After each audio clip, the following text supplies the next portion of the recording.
Hello folks, this is Sula once again. Welcome to a preview video for playoff game number 2 of Civ4 AI Survivor. This is the second playoff game of season number 5. And as usual, we're going to do our video preview of the AI leaders that happen to be in this particular match. There we go. If I can actually manage to put the game in debug mode. So this is going to be the overview. It is another one of our typical Pangea maps, as usual. I will go ahead and show the tundra regions because we've had requests to show that. The Arctic is a little bit smaller than the Antarctic in this particular game. So that will mean fewer barbarians up there, but also fewer long-term expansion opportunities. So all of these leaders, since this is one of our playoff games, all of these leaders have appeared in previous games. First up, we have Suryavarman, who was someone who just ran away with his opening round playoff game. Expansive creative traits, he's known for expanding well, even though he doesn't have imperialistic. Suryavarman has had a fair bit of success in past seasons. He has been to the championship game before, and as I said, he really dominated his opening round game. So we'll see if he's able to repeat that here in the playoffs. Over here, we have one of our other winners from the opening round, Ahsoka. Ahsoka is a leader who is quite peaceful. He's one of the least likely leaders to declare war. He generally just likes to found religions and just kind of tech away in peace.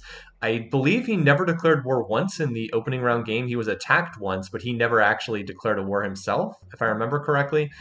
That usually isn't a strategy that works that well. You need kind of the right setup, but it worked in the opening round game. I think we will not have as many people backing him in this round due to the other AI leaders.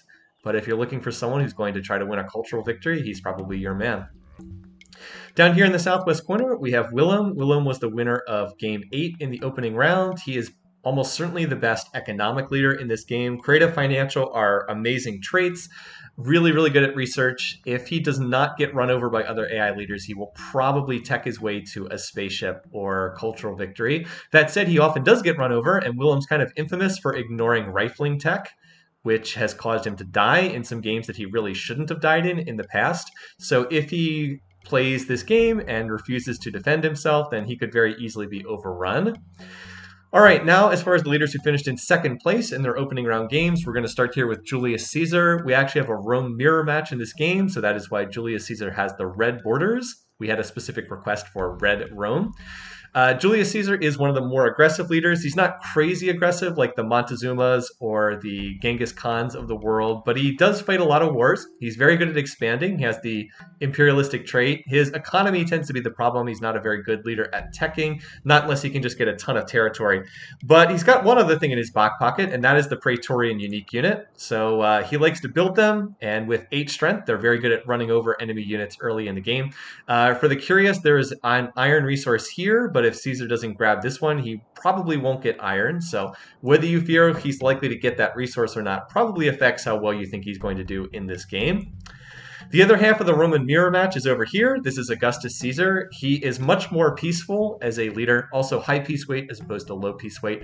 His big thing is he likes to build wonders. He has a very anti-synergistic trait pairing. Industrious means you like to build wonders, build your cities up vertically. Imperialistic is the opposite. It's an expansion trait, and he's not always the best at balancing those two.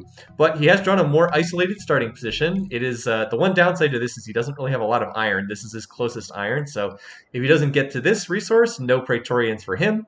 Well, I don't know if he will get there or if he'll get there quickly or not, but that's pretty much how it shakes out for this guy.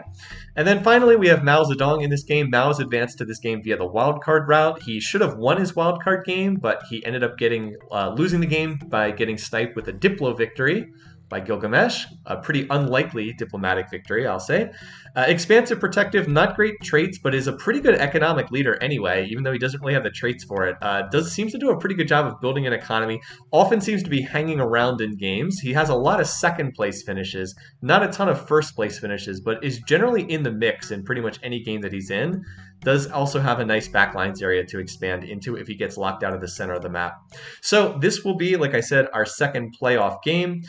This will be taking place a week from today as I record this. It will be Friday, August the 7th of 2020. So August 7th, 2020.